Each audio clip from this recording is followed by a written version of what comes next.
There would be people in school that would come and feel me up and be like, oh, but you just like this kind of thing, don't you? You and everybody was just like laughing and laughing and laughing.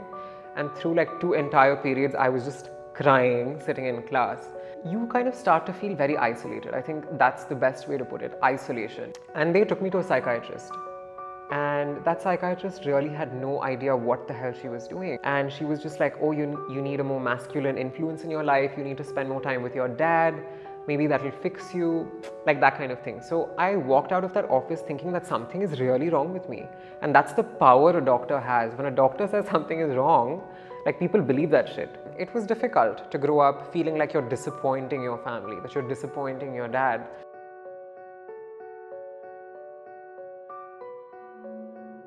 So I'm Dr. Trinetra Haldar Gumaraju. I'm 23 years old. So I was assigned male at birth, but I always identified as female. So I think up until I was 3 or 4 years old, I was very free because I think as children, we're not conditioned yet, right? So at that point in time, a child is very infinite and isn't bound by a lot of the bullshit that society has. So at that point, I used to like put on my mom's saris a lot. I used to wear her jewelry. And I used to do a lot of things that weren't considered traditionally masculine. And as kids, parents find it cute up until a certain age. So for a while, everyone was like, oh, so cute, etc. But everybody assumes that these things, it's a phase and it'll pass at some point in time. But that phase never ended for me. And at some point, neighbors started saying things. They would be like, why are you doing that? Oh, no, go play cricket, go do this, go do that, talk like this, and, be a man, and And they took me to a psychiatrist. And that psychiatrist really had no idea what the hell she was doing. Like, she was pretty famous, actually. And she was just like, oh, you need a more masculine influence in your life. You need to spend more time with your dad. Maybe that'll fix you, like that kind of thing. So I walked out of that office thinking that something is really wrong with me. And that's the power a doctor has. When a doctor says something is wrong, like people believe that shit. And in fact, that's one of the reasons I am a doctor today, because I would like to change that, right? But back then, I didn't know any better.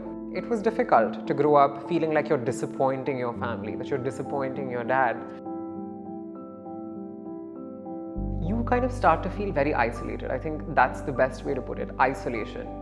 Because you don't realize that there is a community of people out there who are just like you, right? So you grow up feeling like I'm the only one dealing with this. So the isolation of it all was the worst, I think. That was the most difficult thing to deal with in school, in high school, etc. So there'd be a lot of bullying, a lot of name calling.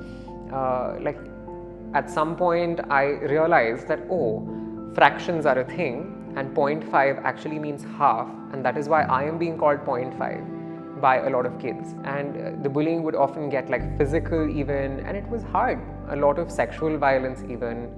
There would be people in school that would come and feel me up and be like, oh, but you just like this kind of thing, don't you? That kind of thing. So, just trying to live comfortably in your skin is looked down upon so much that teachers will humiliate you. People who are supposed to be a safe space for a child will make it so horribly difficult for you to exist in a school and actually pursue education. I remember like in school, there was this one girl who had like really thick, very long hair, and she wore that clip, like one of those clips to school, and I was just like, that is so pretty. And I told her like, oh, my mom wants to try it and stuff. I just made up some crap. And she actually gave it to me. But the teacher noticed that it was missing from her hair, and she was like, who took it? Who took it?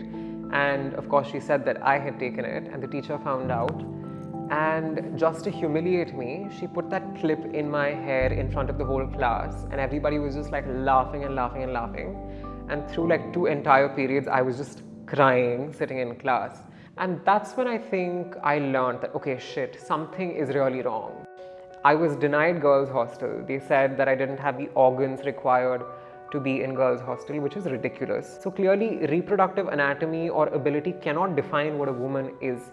No wonder that, education and access to it is so bad for trans people, because these spaces are so exclusive and they're so sort of transphobic that very rarely will you see a trans person who's actually able to access education, higher education, and so on and so forth. And then people have the audacity to say, oh, why are you begging? Why are you doing sex work? Like, why aren't you educated? You didn't let me. Why don't you have a job? Because you threw me out, like you fired me. So people really don't understand the hypocrisy there. When I was 17, 18 years old, that's when I went to therapy for the first time. After speaking to a therapist, found out that as a child, I had all the signs and symptoms of depression. I had all the signs and symptoms of anxiety, but it just never was picked up because that's how poorly we understand mental health and gender and things like that. And I discovered words like gender incongruence, and that's when I realized that, oh my God, like that is me, like that's my experience, and I have to do something about it. And when I finally sort of met a dermatologist and sort of had my facial hair removed, that's when for the first time I looked at myself in the mirror and I was just like, oh my God, I think I see myself, That's when for the first time I was like, shit, this feels like congruence. So, and that felt euphoric to me. The thing is, I always knew who I was on some level, even though I didn't have the right words for it or how to describe it. I always knew that this is me, I like this, I don't like this, etc.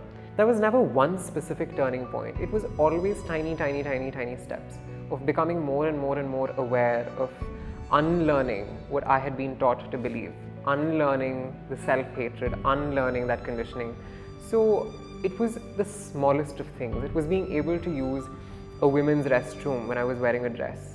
It was being addressed as ma'am when I was wearing a dress. Or, just these tiny moments of euphoria that over time just started to make sense. If I were to exist in a world where I could be anything, what would I want to be? And it just became clearer over time that what I was most comfortable with was being addressed as, being seen as, and identifying as a woman. I made a post on the 31st of December 2017, and it was an illustration, and it said, "Call me Trinetra," and I explained on Facebook that this is what my experience has been, and I will be transitioning, that I am a woman, and that I be addressed as such. And putting that out on Facebook, I think, was a huge turning point with respect to the outside world, where friends, family, teachers, everybody had access to that. And there was a lot of support. Of course, there was a lot of hate, a lot of trolling, but there was a lot of support. And that point, I think, is where I became Trinetra to the world. I was always Trinetra on the inside, but that's when the world was like, okay, now we need to sort of adjust and transition with her, I never looked back after that, when I transitioned and took all of those steps and called myself Trinetra for the first time. It's only been uphill since then, and every day the dysphoria, the incongruence becomes lesser and lesser, and I am a work in progress. I would say we all are, really. And I've never been happier in my skin. I've never been more in love with myself, in my body, and my identity, and that's where it's at today. Just over the last 6 months, things have happened to me that I never imagined in my entire lifetime. And those things will keep happening. And you just have to keep on keeping on. And you have to just take it one day at a time and get through that somehow. And at least in my experience, although privileged, things have gotten better. And you have to remember that if everyone around you from a community that is the majority can have access to those things, can have access to a good life, so can you. It's your right. It is your birthright to be equal. It is your right to be treated with dignity and respect. And you have to own it, demand it, and you will get through this. And you're not alone.